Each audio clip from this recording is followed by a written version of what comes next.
A deadly virus, a grieving family, and a town pushed to breaking point. In eastern Congo, anger exploded into flames as residents stormed and burned an Ebola treatment center. But this was not just an act of violence. It exposed a deeper crisis of fear, mistrust, and a fast-spreading outbreak. Stay with me. I'll be right back. The Democratic Republic of Congo, people took to the streets after a patient's body who had Ebola symptoms was not released for burial. Protesters forced their way into the hospital and set fire to medical tents while police fired warning shots and tear gas. Health officials say safe burials are critical in containing the spread of the disease. Doctors requested the family to not take the body as it could be infected.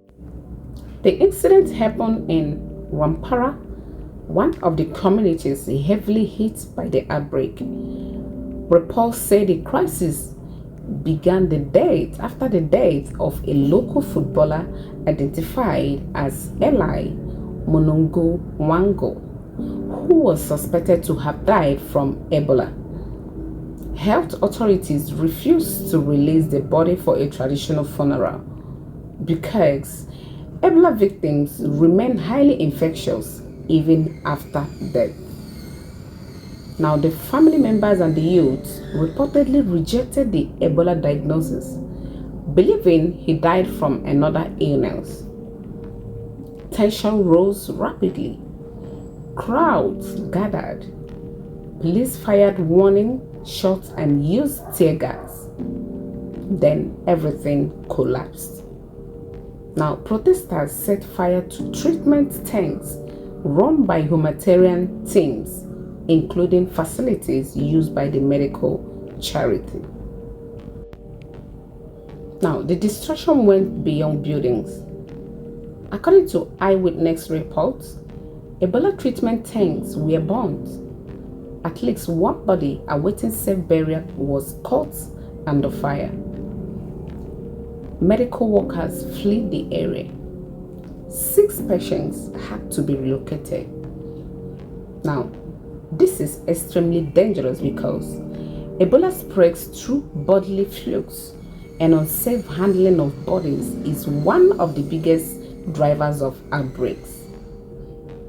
Now, authorities are trying to trace anyone who fled during the coerce because exposed individuals disappearing into communities could increase transmission risk.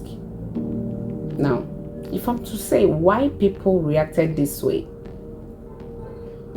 it was not just only anger, it was fear colliding with tradition.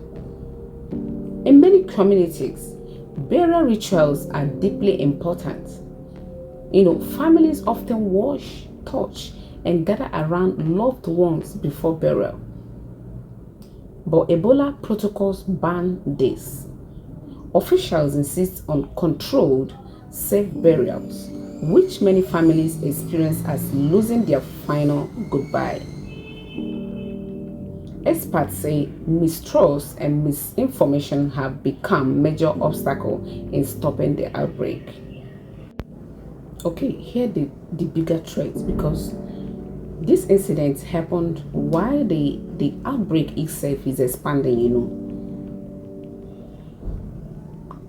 Current reports indicate around 670 plus suspected cases, 160 suspected deaths spread beyond the original epicenter into South Kivu. Cases also detected in Uganda. Now, health officials warn this may already be the largest known outbreak of the Bundibugyo strain, and there's no currently approved vaccine specifically available for it. The fire in Rwampara destroyed more than a treatment center. It revealed the fragile line between public health and public trust. As Ebola spreads, the battle may no longer be only against a virus, but against fear itself.